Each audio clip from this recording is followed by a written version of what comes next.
value. But the thing is, just keep in mind, right? Don't mix growth and value. Okay, you have to. I don't want to say this, but you should pick one. Okay.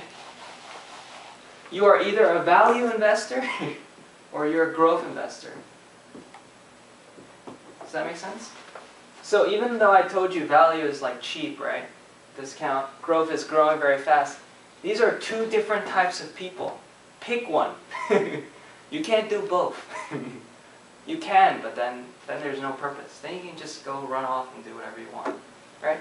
So what I'm actually going to do is, what do you guys want to do? Who wants to do value? Do value? Okay. So Midori's going to do growth. Okay, cool. Fantastic. These don't mean anything until you get the stocks, actually. So what we're going to do is, if you're a value investor, if you think something's cheap, right? You now have 40% of your portfolio. You can get 2 stocks that are cheap and see how they do, right? End of story, right? Is that not neat? Sorry. Used by 2 value stocks? Yes. Do you know why?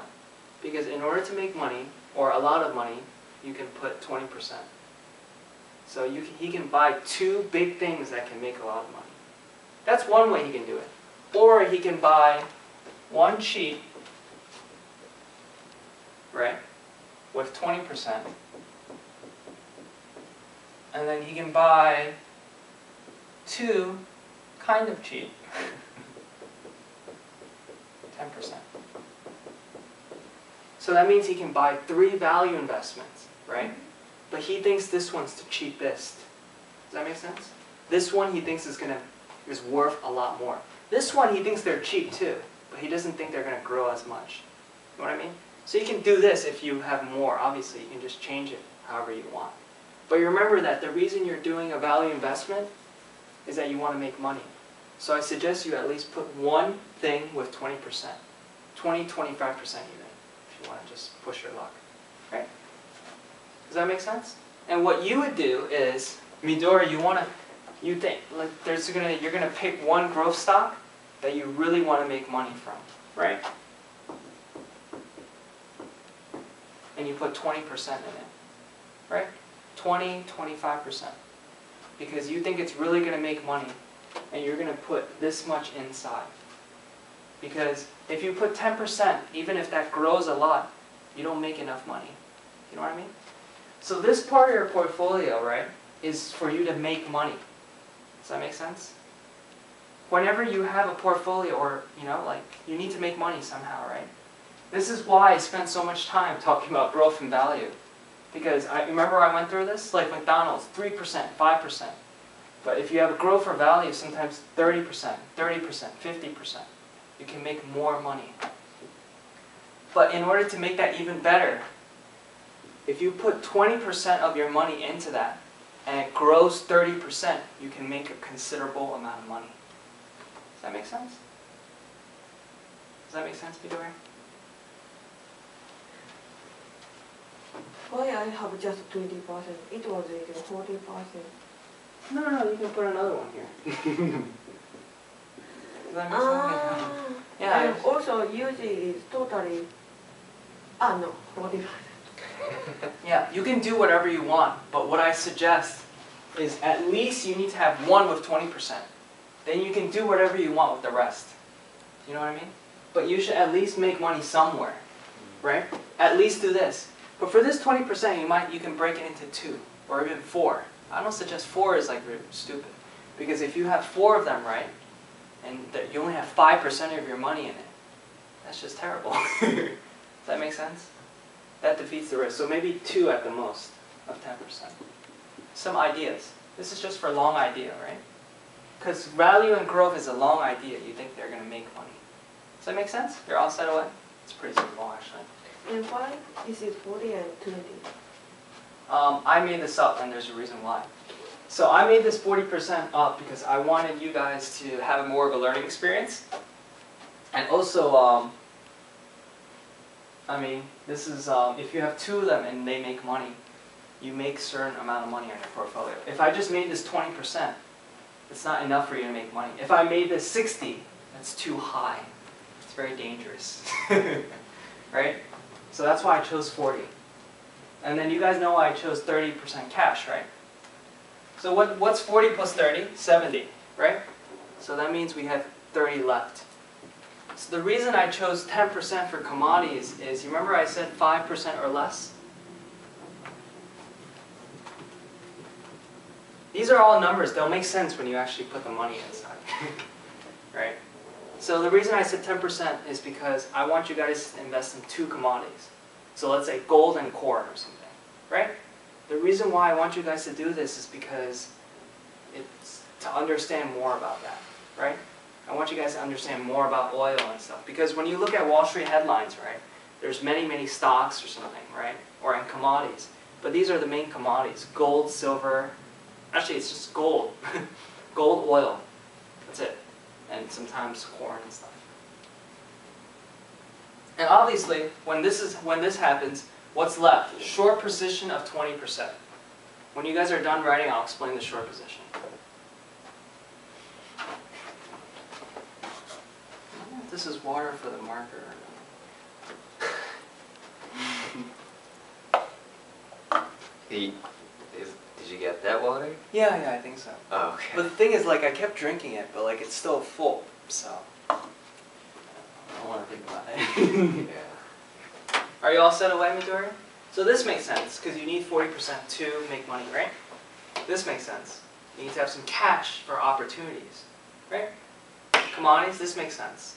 To reduce risk, called a hedge. I'll cover this more often, actually. I have a question. What's a hedge fund then?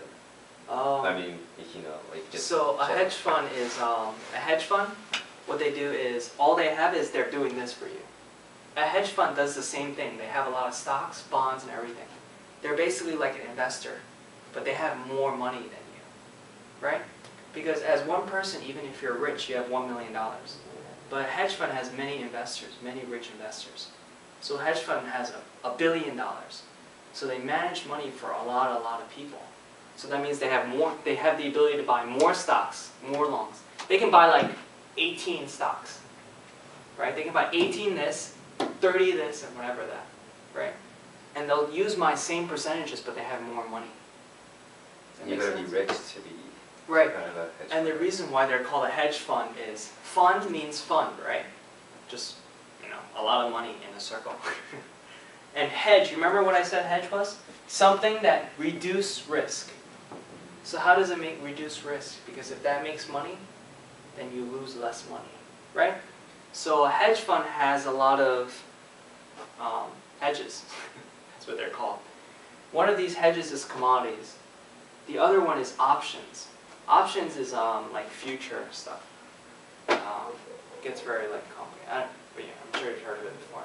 So options is like, instead of buying the stock, you buy something in the future. So, but you know, let's not get into that. Does that make sense? So a hedge fund is just like what you're doing, except they have more money. And the reason why they're called a hedge fund is because they have hedges. And investors go to these people sometimes, you know, if they have a lot of money, because they can hedge risk, right? With complicated stuff that, you know, people who haven't gone through it don't understand. So, but that's all up front. I don't think they're really doing anything.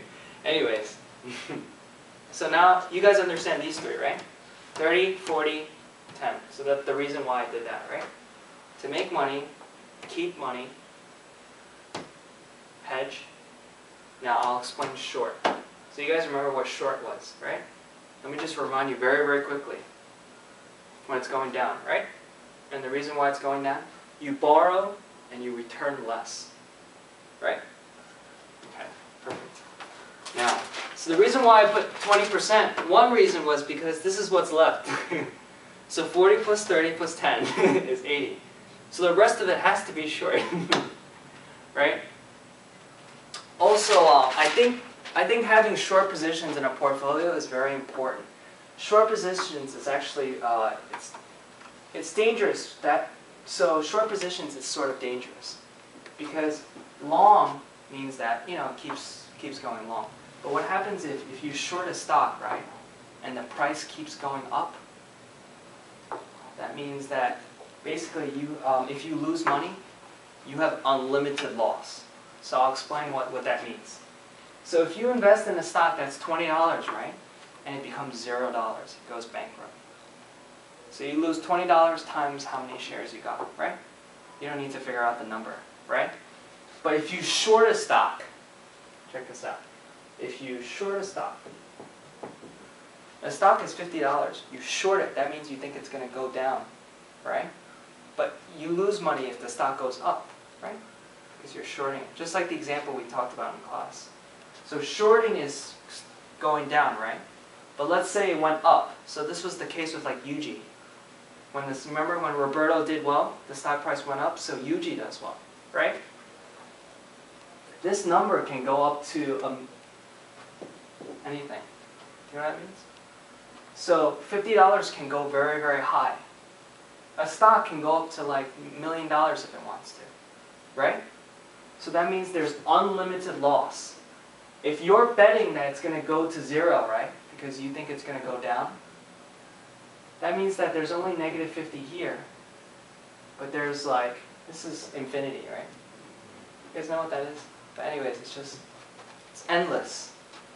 So that means if you short a stock and it keeps going higher and stuff, you can lose so much money that you might kill yourself. So all I'm trying to say is shorting can be risky too, but it's important to have a little bit of it in it, just like commodities. So is it better to buy a more expensive stock for shorting? Oh, not necessarily. You should, when you short a stock, you should do it on conditions, based on like why you want to short the stock, why it's going to go down. That's it. Don't think about anything else for now. Does that make sense? Yeah, but let's say you buy like a $5 share. Okay. And then you wanted to short it. Okay. Why you need to buy short? No. You're not really. So shorting, right? You remember shorting? You're not buying it, right? Shorting, you're borrowing and returning less, right? So usually when people short, it usually is right. They buy it at a higher price, like 300, 200, even 100 is fine, right? And the reason why they buy a higher price is because if they short a stock at $2, right? This stock is already very cheap. So they can lose this much money, but they can only gain this small thing right here. Does that make sense? This is 2. This is infinity. Right. So if you're shorting the stock, that means you think it's going to go here. Right? But if you lose money, that means it can go as high. You can lose this much money. Look at that. You can lose. So this is wow. Okay, so all this garbage, I'm just trying to say it's riskier. Shorting is riskier. Does that make sense? Do you understand? Okay, don't get confused, okay? Check this out. Forget everything I said. Just forget everything I said, right? What is shorting? Down, right? Price goes down. You know that much pretty well. Shorting, and you usually want to short at higher price. Just remember that for now, and I'll explain why.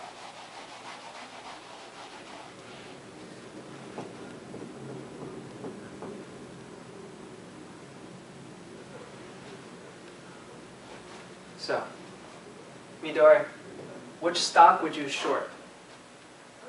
Let's say there's a $200 stock and a $2 stock. Which one would? The 200. Why? Because